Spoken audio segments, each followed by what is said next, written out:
You're listening to the Disruptive Franchise podcast with Stacey Can, the podcast that celebrates innovation in franchising and peeks behind the curtain of failure, success, and the future of the franchise industry.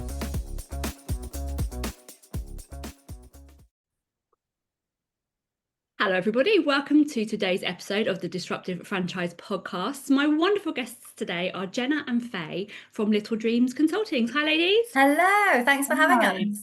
Thank you for being here. Thank you very much for joining me. So, a little while ago now, you participated in the Disruptive Franchise Awards. I think I looked on the notes, it was 2023. I think it was the first. Yeah, it was the the first one. Yeah. Disruptive Pioneer, which is such an exciting category, isn't it? So, yeah, so we thought we'd have you on the podcast to introduce yourselves and we'll have a little chat about innovation and disruption and all the fun stuff. So, first of all, introduce yourselves. Hello, I'm Jenna. I founded Little Dreams originally back in 2016. I was a solicitor for 12 years and then had my middle child, decided I didn't love being a solicitor anymore. So slight change in career. Then met Faye probably only just a year later when things were getting very, very busy. And then Faye came on board. So I'm Fay, and I was a social worker before when I met Jenna. And similarly, I had my second child and realised that I had fallen out of love with social work. It also wasn't realistic for me in terms of needing to be flexible because my husband's in the military, so he's away a lot. And so I needed to be able to be the one that was there doing the pickups and drop-offs and, the sick days and all of those other things. And so, I met Jenna and then together we founded the franchise in 2021. December 21. Time flies. Amazing. That time does go so quickly though, doesn't it? It does. Amazing. What made you franchise Little Dreams? I think when we became very busy, as I said, very quickly. And so we were starting to expand. Then we realized that actually we didn't know a lot of the culture of a lot of the different areas of the UK. So that was kind of one of the main reasons, is that obviously, the culture in Edinburgh is wildly different to London, which is different to Liverpool, which is different to Bristol. And we kind of wanted to be able to empower mostly women, men of course as well, but women probably were in a similar position to us, to be able to start a business that they could be proud of, because we both came from careers where of course it becomes part of your personality, and so you want to be incredibly proud of what you're doing. So we wanted to kind of allow, I guess, or empower women in a similar position to start a company that they could be incredibly proud of, but that was in these different areas of the country that we didn't know huge amounts about. Amazing. And that's quite a jump, isn't it? Solicitor and social worker into, also like social care situation, like into business ownership. Like that is quite a leap of magic, really. Like when you think, like, what word are you going to choose to be polite here? Well, I mean, disruptive for sure. It absolutely is. Like when you were talking to your families about okay, I've decided that actually this isn't for me anymore. Like I'd love to kind of hear their reaction, because like for me, I was in marketing, I was in sport, I loved what I was doing. I had this amazing corporate career mapped out for me. And one day I turned around and I said, I'm in a toxic workplace. I don't like it anymore. It doesn't fit with family. I'm out. And my partner was like, oh, how are we going to pay the mortgage? And all the money mindset dread. But actually, I think kind of I had to bring family on the journey with me. Did you guys find that? I think I was quite lucky because when I'd had my second child, I'd been kind of to see a careers coach and that sort of thing. So it was almost like this 18-month journey. So by the time I sort of found the training that I hadn't realized I was been looking for, I'd mentioned it to my husband and he was like, oh my gosh, that is your perfect job. You should really go for it. So he was really supportive. I won't pretend that all the solicitors that I spoke to and told them what I was going to do didn't literally laugh in my face. Because of course you're a solicitor, there's a path. I was an associate, I was on the children panel, I was doing pretty well. The firm I was at was lovely. And so I think some people were a bit like, you're doing what now? Like what ridiculous. So that was my That was my experience. So I was quite lucky with family, but yeah, the solicitors that I'm still in touch with now, that I do remind them now, I'm like, yeah, we're doing all right. And they're just like, yeah, okay, sorry. How about you, Faye? My, Reaction? I think my husband is well aware of my personality in terms of, yeah, I kind of, I wasn't a social worker when I first left school. Like that was something that I came across much later in life, and I think I was just looking for something that I wanted to help families. That's what I wanted to do. And I loved being a social worker. I worked in mental health. I worked in women's prisons. I worked in inpatient psychiatric, high secure, medium secure, and I loved it. And I loved it because I was helping people, or I felt at the time like I was helping people. And it wasn't until I had my second child and I went back to work after having him, and I just felt like I wasn't helping anyone anymore because I was run ragged. And I was like, this is why I came into it, and I'm not doing it. And so I'm burning out because I'm, you know, killing myself trying to get to, I was dropping the kids off at before, early morning breakfast club at nursery, and then I'd be stressing at the end of the day because I know that I need to get back and get them because my husband, I mean, during COVID, my husband was away for 8 months, so it was just me, and I was key working at the time, so I had to go to work, and yeah, it was stressful. So I think when I kind of said I can't do this anymore, I think my husband was like, "It's probably been a matter of time until you said that." And everyone's just been really, really supportive, actually. Yeah, it's great, isn't it? I think it's that point where you know in yourself, and I think you know you're going to make it work because what you're doing isn't working, and that leap of like magical faith is so rewarding because you know that you can back yourself and be in charge of all of those things that you want to be present for. And I always find like we moan a lot about the school run and like, oh, the kids in the morning and all the rest of it, but it's such a privilege actually to be able to do it and to be present for this, It's all the things. That's what we find. Like it's not even, yes, the school run, but that's only part of it's not even part, is it, that makes up being a working parent. It's all the things like the sports days and the assemblies and the school productions and, the come and have a stay and play session with your child at nursery and all of these things. And you realistically, you just can't do it if you're working a 9 to 5 job unless you are incredibly lucky and have a very, very, very flexible employer who will let you just disappear. Because I think, how many hours did we work out that I think it was my last year of the last year of nursery for my youngest. He was going into school in the September, and in the July I worked out can you remember what it was? How many hours? It's like there was 2 weeks where there was like 14 hours of various things.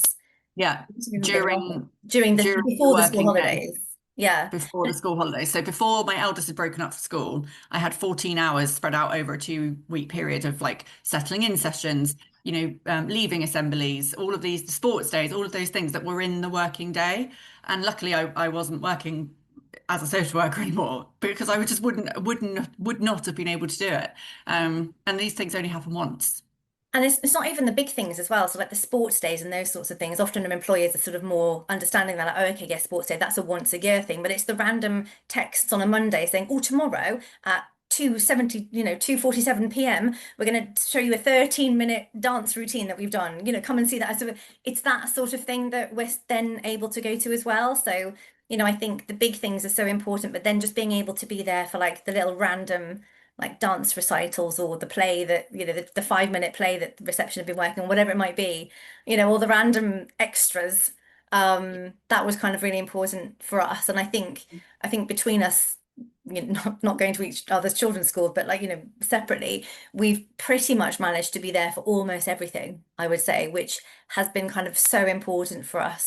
Yeah. Because we're both very driven, we're both, our careers were really important, but at the same time, our children are incredibly important to us as well. They're the priority. And for us personally, we wanted to be like properly present. Yeah. Yeah, completely resonate with that. And yeah, like we had the same actually, where I think over the last 4 weeks, so basically from the end of June until they broke up, literally like a week or so ago, there was something every single week. Yeah. There was the year 6 leavers production. There was the like family fun Friday to come in and see their learning. There was the 20-minute assembly in the morning. Like there was so much. And I think my kids don't realize that, and I'm grateful of this, and you guys probably are too, like your kids don't realize that actually there are parents that can't go to that stuff. And it's such a privilege to be able to go and like, we're like, oh, got this thing this morning, I've got to rearrange my morning because they only told me 2 days ago that I've got to be in the school at like 9 o'clock on Thursday. We had French cafe one of the days. And we got an email on the Monday that French cafe for year 3 was going to be on the Thursday morning from 9 until 9:30, like to help help your kids practice what they've learned for the year. And it was like I had to rearrange my morning, but being able to rearrange my You can, yeah. you can. My eldest did say to me once, she was doing a cross country. She was representing her school at cross country, and we all the parents got invited to go and watch from all the different schools. And we got there, and there was some girls that my eldest knew from outside clubs and things that she knew from other schools. And so anyway, they all did their races and things. And then at the end, she said to me, "Oh, mummy, I was really sad because so and so's mummy wasn't there." And I said, "Oh, it's all right. I was cheering for them." And but she did realize it. And I think, and your middle one My said middle one. similar, Yeah, I think we were didn't just sort of they? driving home randomly one day and he was like, "You always come, don't you?" I was like, "What do you mean?" He's like, "To the school things, you're always there." And I was like, a minor miracle that he'd actually noticed, but obviously it must be such a thing that he's taken on board. And I was like, yeah, for this moment, I'm going to bask in this like parenting win of like, well, you have noticed, like I have, made a lot of effort to be there. And, it was really lovely for that The flip second. side is though that they do expect it then. So if you Yeah, genuinely can't go for something that's like, and it wouldn't even be a work thing because we yeah, would rearrange 99.9% of stuff we rearrange around the kids. But if there was something else that absolutely couldn't be arranged, yeah. I do think my kids would be like, "What? What do you You're not mean? coming? What Was do you it? mean?" Yeah. Yeah, we had it. It was earlier in the school year actually, and there was something that I couldn't get to and my other half couldn't get to, and it was an absolute meltdown. I was like, but you don't realize how lucky you are because Yeah. most parents don't get to these things and we usually do. And it was like, I think my kids then like age 8 had this realization that actually, yeah, you know what, she's there for most of it. Yeah. And my daughter, when she started primary, it was a brand new school, so we had to set everything up, and she's just left primary school. And actually, like in like the thank you speeches at the end, they were saying about like, I was one of the PTA chairs that set everything up, and it's an incredible moment where you kind of realize that I've had this amazing career, Yeah. then pivoted and done my own thing within franchising, and I've still been able to be there and do those extra things that have made a Yeah. huge difference to Because senior school is so different. I have one at senior school, one who's just left year 6, who's about to go to senior school, and it's very different. You don't really get invited to anything. So it's been really lovely to be able to be there. And obviously, my daughter's still at primary school, but once they're at senior school, it's a very different parenting style. It's much more hands off. yeah. Yeah, and part of me's looking forward to that, I'm not gonna lie. But I'll miss those plays and stuff like that. For sure. Tell me a little bit about like, so obviously I say obviously because I know, but like that kind of sleep consultant, like where did the business idea come from? Having like talked about your backgrounds and like your family and stuff, like what drove you to say there's a problem with this and we can Yeah. help and this is what we're going to do about it? So, as I said, kind of when I was looking for a new role, I was kind of with this careers consultant, the careers advisor, we were kind of basically working out what was important to me at the time. And kind of similar to Faye, I went into being a solicitor because I wanted to help people, try to that sounds, and most people don't believe that solicitors want to help people, but that's literally why I wanted to do the job. And so when I was sort of trying to work out what to do, I sort of looked into, the Solicitors Regulation Authority, should I go into a different area of law? And then I realized that actually it just wasn't the place for me anymore. And so I'd been seeing this training for an American company, because obviously at the time, 9 years ago, sleep consulting wasn't that big in the UK. And so I'd seen this training, it just kept coming up on my Facebook feed. I think one of my friends had liked it, historically.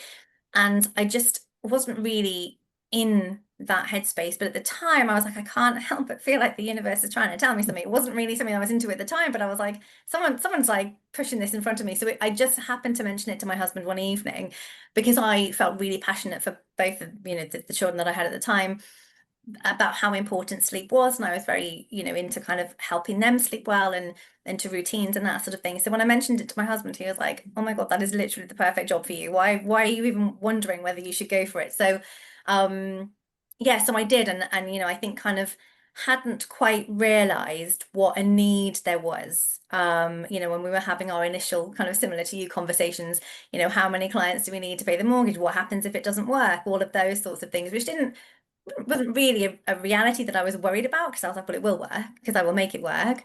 But I didn't realize quite how quickly it would work. And the need that was obviously out there. And then I think following that, it becoming more well known about how important sleep is, sort of your Matthew Walkers and people like that, where they're writing their books, and people kind of recognizing that sleep is really important. It's kind of grown in more people wanting it, but at the same time, I think as well, mummies and daddies recognizing that actually, A, it's okay to ask for help, and B, there's no one size fits all, and that we're not here to say you have to do it our way. We're here to say, if what you're doing is working amazingly, that's brilliant, don't change anything, you do you.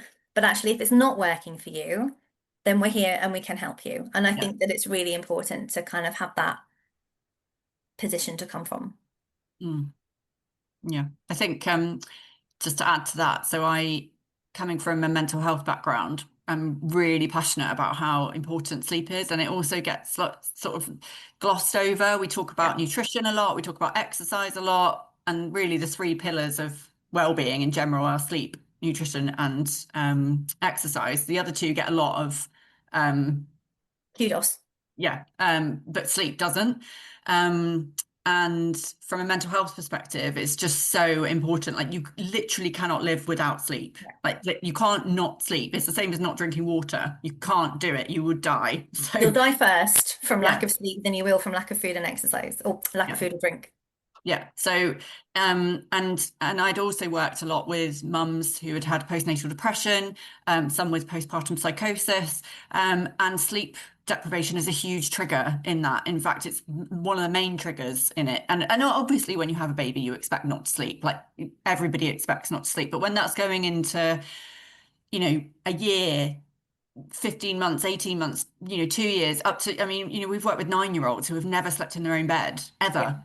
And again, if that works for you as a family, great, brilliant. But often what we find with the older children is that they want to change it, because they're like, "Mummy, I want to go to their sleepover. I want to go on the school residential trip, and I can't, because how am I going to do that?" And going back to, I remember I tell this story quite a lot, and I had a phone call on a Friday night and I never answer my work phone on a Friday night. It's like a bit of a boundary for me. But something told me to do it. I don't know why, because I remember vividly, I was like stirring spaghetti bolognese, I had the children around my ankles. Like, when you're like, this is not the right time to answer the phone, but I did. And it was a mummy who was incredibly just completely and utterly broken. Like, she couldn't really string a sentence together. She was that tired, and she was like, "I just don't know what to do." And I was like, "Right, okay, let's," so I sort of went through everything, and we started working together quite quickly. And she had a 2-year-old who had never slept very well, more than I think he'd slept for like 45 minutes at a time since he was born, and that was it really. And then they'd wake up, so she was back at work, dad was at work. Anyway, we worked together, got everything sorted. And when I had my finishing phone call with them at the end of the 2 weeks, they said, both of them were on the call, and I remember so clearly, they said, "Thank you so much for answering the phone on that Friday, because if you hadn't have done it," and the mum said this, she said, "if you hadn't have answered the phone, I was going to do something to myself that weekend." And like, that's really extreme, but it shows you just how serious sleep deprivation can be. And like Jenna said, it's not something you have to put up with. Like, it's if you're happy with it the way it is, great. But if you're not, there is help out there, and hopefully it's becoming less of a taboo to seek some support. And we are seeing a bit of a shift with that, definitely. So yeah, hopefully, fingers crossed. That story just gave me goosebumps, like really did. I remember a few years ago. with the twins, like we'd be on like a 2-hour sleep cycle, and I was grateful to get that, like hour and a half in the middle of it, but like you don't feel like yourself, and everything in reality starts to really shift. Yeah. But off the back of having the twins and the postnatal depression that I had, I went and trained and wrote a parents' mental health course. And one of the key things of that was sleep, because they use sleep deprivation as a form of torture. And yet all of these mums and dads are then suffering it and then trying to carry on their lives like whatever normal is, It's crazy. So yeah. I think what we were also finding was that a lot of the support out there available via, normal avenues, going to your GP, seeing your health visitor, those sorts of things.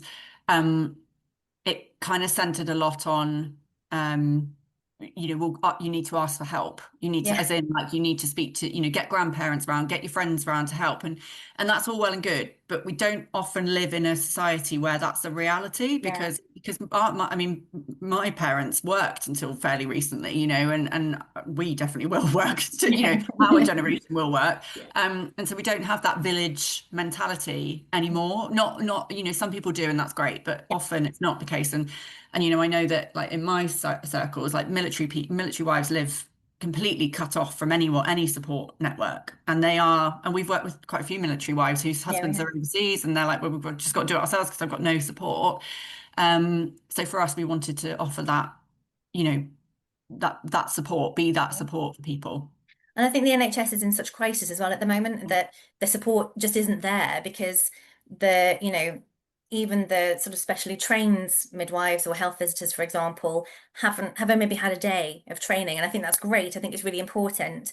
But at the same time, with if you don't have the experience to be able to kind of look at sleep logs and tweak things and kind of intensively involved, it kind of, it's a bit piecemeal. And often we'll have people who've come to us who've sought advice elsewhere that it hasn't been successful for them. It kind of blows our mind, because we know that there's, touch wood, not been a little one in the 1,500-1,600 families that we've all worked with that we haven't yet been able to help. So for us, it's just so important that we're able to provide that, and that we've had quite a few, although Faye's story of the client is quite extreme, all the franchisees and, of us, we've had, families who, I had a mummy who was having, postpartum even psychosis because she hadn't slept, and all of those sorts of things. So it's not normal, but it's what we're sort of seeing on quite a daily basis. And often our clients will say that we kind of form part of their village. That they don't have that kind of, traditional village, but we are then forming part of that village for them, which is, quite a privilege, really. And wonderful speaking to a parent who is in that state of sleep deprivation, knowing that we'll make it all better. It's just such a lovely thing to be able to know and be so confident about. Yeah, it's that trust, isn't it? Like, they have this absolute trust in you. And like, having worked with a lot of like new parents over the years for Daisy First Aid, like they're in such a vulnerable state. So to be the one that they trust enough to let into their home, and trust enough when let's face it, they've tried so many different routes before they've found you. And there's so much noise out there as well. There's so much noise and nonsense, if I'm perfectly honest, on social media. And I think that's quite problematic as well for lots of parents who are looking at things and then they're reading, obviously we're very evidence-based from practice, but there's a lot of opinion pieces that are posted out there on social media, on, various places, but purported to be as fact. And they're not actually fact. They're someone's strong opinions, but not necessarily based upon fact. Yeah, if I could put anything in room 101, it would be parenting advice online. In it, get rid of it, because it's like you say, it's not researched, it's not fact checked, it's someone's opinion being presented as this is what you do. It's outdated a lot of the time, or it's just based on lived experience. I think if people could just say this is my lived experience, it completely changes a lot of the narrative. The judgment that I'm sure your clients then sit and face, because they should be able to do this, or they should be able to do that, or that didn't happen in my day. And it's nonsense. There's so much nonsense. How do you guide your franchisees to navigate through that, because it is quite a rocky path out there online. Like, how do you help them to kind of cut through, without giving any trade secrets obviously, but like, how do you get them to cut through that noise and help them get to the people that need them? I think that we're just so clear on our, I guess, our USP, on who we are, on who we are able. I mean, we're able to help anyone, but kind of the sorts of parents that will be looking for our help. And so, because we're so very clear that we are here to help if you want it, we tend not to, we're very clear that we're not putting our views out there on this is right, this is wrong, etc., etc. We're like, well, this is the evidence, this is the advice. We can help you if you want it, but if what you're doing is right for you, then that's the most important thing. And I think And I that's think sorry, no, carry I was on. just going to say, I think that kind of it instantly de-escalates any kind of heat that's coming your way, which, whether we like it or not, sleep consultants get a lot of heat, Yeah, because they, I can only talk for our brand, but there is this misconception that sleep consultants will ram this, that, and the other down your throat. They won't support breastfeeding. They'll damage people's attachment, and it's just absolute rubbish. Like, I it's can't. done properly. Yeah, it's absolute rubbish. And we, in terms of supporting the franchisees through that, everybody has a journey with it, because when you first come into it, you feel quite protective over what you've trained to do, which we all still do, but it just becomes less of a, you're just like, let them have their opinion. Like, that's fine. Yeah. Like, let them do them. Don't get involved. If somebody puts, occasionally we'll get some sort of comment on something on social media that's a little bit kind of, I don't know, inflammatory. And the best way to deal with it is just be like, Let's but have it done. just don't reply to it, really. Or, if you need to, you can say something completely de-escalative about it, but just don't get drawn into it, because you'll never win everybody over, and we wouldn't want to anyway. No. No, I think that's the thing, isn't it? We're all so busy trying to be liked online that we get a bit stuck. And excuse me, from my experience, franchisor side, trying to train that into franchisees is very tricky, because it is so personal, and our brands, particularly within like lifestyle franchise, it is so personal, because we're so passionate and we care so much about what we're doing, that to try and train a newbie into just let them do their thing, you're going to do your thing and you're going to soundtrack, I think is difficult in the early days for them, for sure.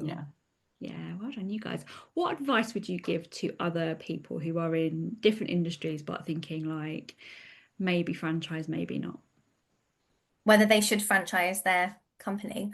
I would say, like, I think, and this is kind of what we say to our franchisees as well, be really clear on your why, because your why is what's going to get you through. Franchising isn't necessarily the easy option. Incredibly rewarding and amazing community, but you need to be really clear on your why, because if you're not franchising for the right reasons or a really strong why, then you're probably going to struggle if you get to a point in your journey, which obviously, every business owner has, that becomes a little bit tricky. You need to be able to remember or almost fall back on your why to keep you going. Probably what I would say. And also make sure that you listen to take on everything that everybody says, but also listen to your gut, because 100%. I think initially, as we can say that, in the past we've listened to things and we're like, oh, okay, we must do that, and we've done it, and then later on we're like, why did we do that? Yeah. And hindsight is a wonderful thing, but Yeah. I think just engage in like groups like EWIF. They're brilliant, because they're a really good sounding board, and like most people have been through the same things that you've been through in the past. Just making sure that you can wade through everything and take all the good things and the bad, but do listen to your gut as well. Yeah, definitely. We become much better, I think, at doing that. Definitely. It's you have to, don't you? Because it's like anything, there's so much advice there by so many different people, and you're like, and I work with a lot of new franchisors, and they feel very pulled in different directions because this person said this and I've got to do this, and it's like, well, what's going to work for you?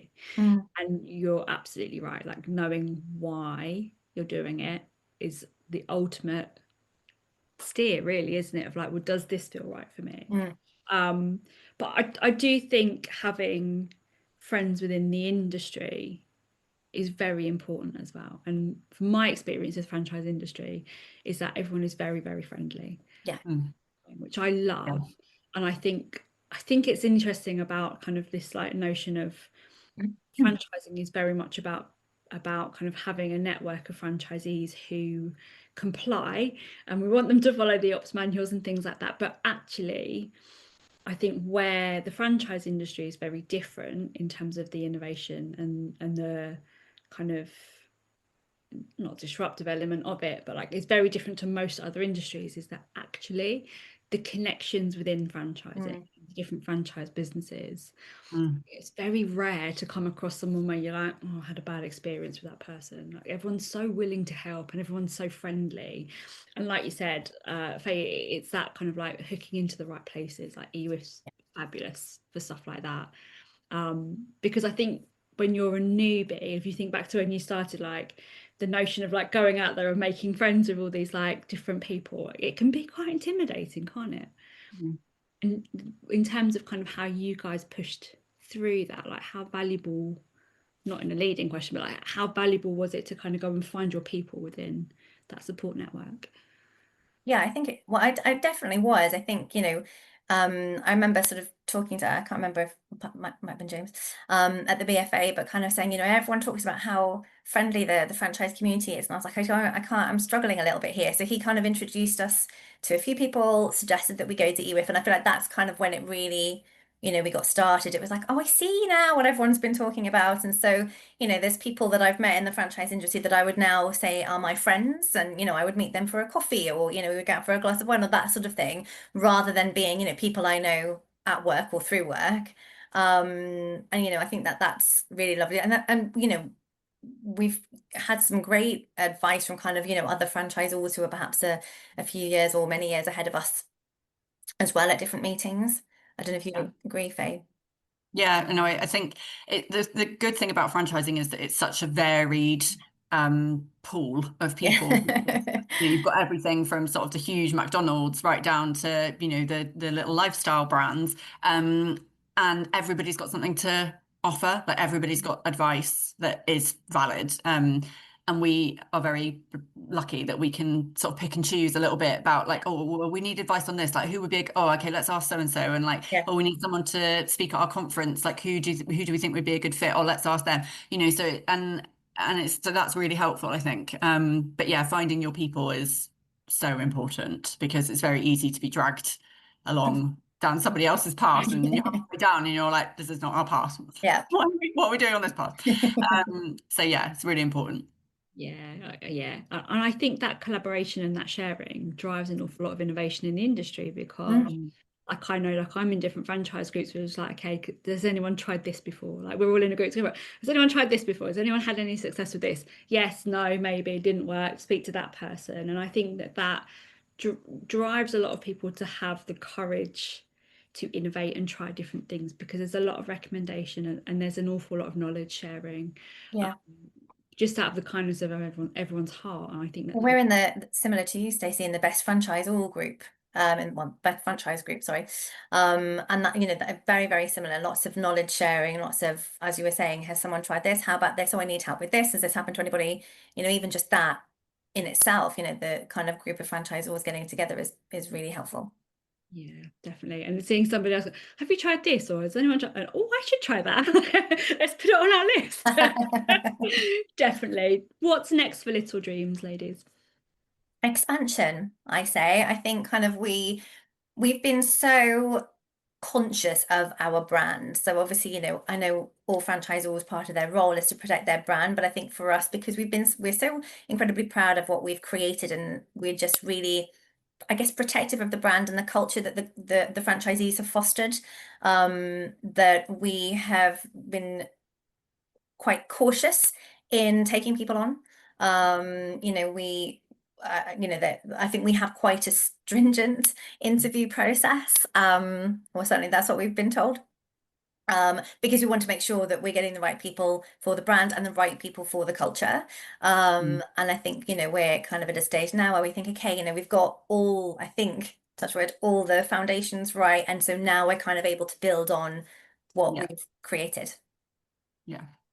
Yeah, I would agree. it's about that culture and really fostering the culture that you want to Yeah. grow.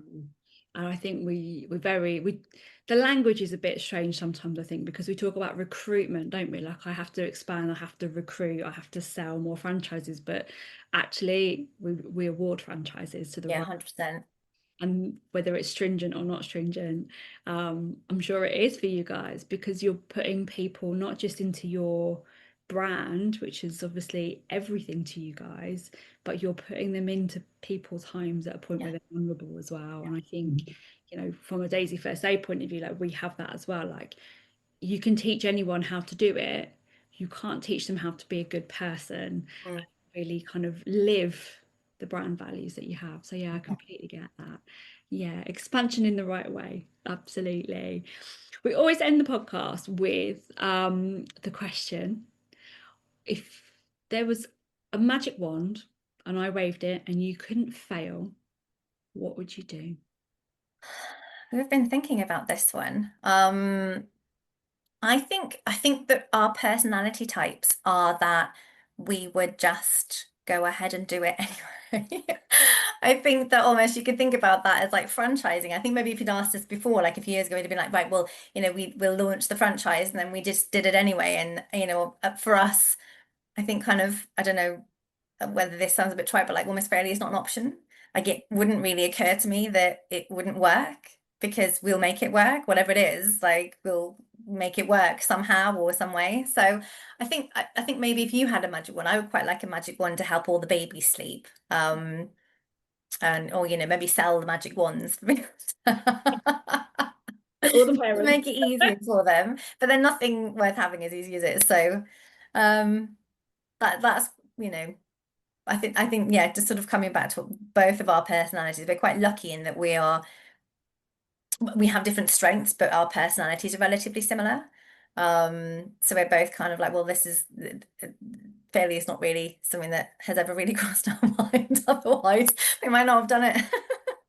No, I I don't think, know. like, from a completely like basic point of view, if if I could wave a magic wand and know that what I was about to do wouldn't result in the failure of anything, then I would just eradicate social media. I Oh, just yes.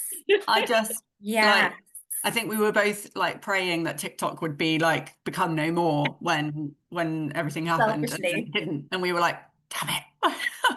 um I think if that had no Yeah. bearing on That is a business, good one. then that's what I would do. And I'd probably get rid of it in life in general, not wanting to sound like I'm old before my time, because it's not that. I just feel like it just puts so much pressure on everybody. Yeah. And business is not immune to that, unfortunately. Yeah, social media isn't our favorite thing to do. I don't know if you've guessed that.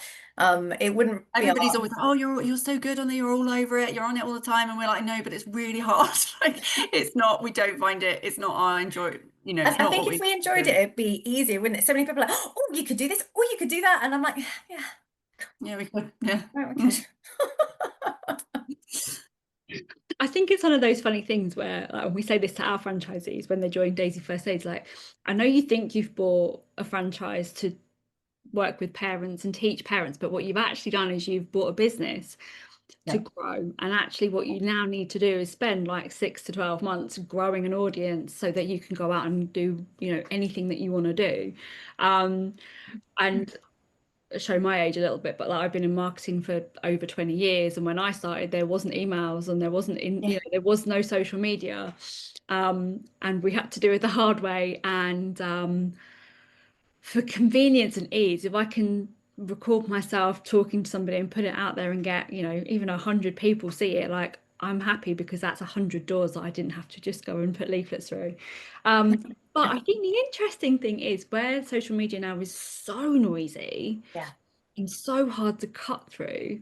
I say this in all my franchisee training, like, we've come full circle again at the moment, where actually get off of social media. Like, yeah, you got to have a presence there, but get off of social media. That's not going to drive your visibility and your sales. Get out and go and see people and be in front of people and show them you've actually got legs, that, and feet, and your funky shoes, and let them see that you're a real person, so that they can relate, particularly if 100%. sleep deprived, new parent, caught in the headlights, all that stuff. So yeah, I'm with you guys. I only have social media for work. I don't have any personal social media. Same here. And it's got to be there because you need a presence, because the expectation is there. But yeah, we're very similar. Social media is just like a box, it needs to be done. But actually, if you're DMing somebody, that's just your first port of call. Like if they're not replying to that, fine, there's not millions, but number of other ways that you can contact them. There's another number of other ways that you need to be in front of people. It's kind of just one portion of everything else. Yeah, I think that we're definitely at a point where once upon a time being on social media was your visibility strategy, but now actually it's not even particularly helpful for visibility because it's not enough. That penetration is not enough. Yeah, the algorithm is nobody's friend. But yeah, No. and I think now as well, like you were saying, we've come full circle, especially kind of post-COVID and all the, you'll be similar kind of parents post-COVID, their children are now, the COVID babies, as it were, are now going to school, they're at school, and all the newer parents, they are very much used to an in-person world. Like that's where we are now. And so kind of in person is really coming back, if that's even a thing that you're coming back into fashion. All a cycle. It's all a cycle. Yeah. Ladies, tell everybody how they can get in touch with you. Oh, so many ways on social media. Just to bring it really full circle. Yeah, I know I'm just complaining about that. So obviously we've got a website with a huge amount of blogs, help on there. We are on Instagram, Facebook, YouTube, or the old-fashioned way, you can email or even give us a phone call. All the details are on the website. Amazing. And you do answer the phone, which is great, because don't ever call me, I don't answer the phone. Awesome. Jenna, Fay, thank you so much. I've thoroughly enjoyed chatting with you. We'll put the website and all of your social media links in the show notes so that people can come and get hold of you as they want to. Thank you so much. Thanks so much. Bye. Before we finish up today, I'd love to just thank our podcast sponsors, Book When and Make Your Mark Podcast Agency, without whom this episode wouldn't have been possible. You can find more information on both amazing companies in the show notes. If you've enjoyed listening to today's episode, please also make sure that you hit the subscribe button, and I would absolutely love it if you left a review too. See you next time.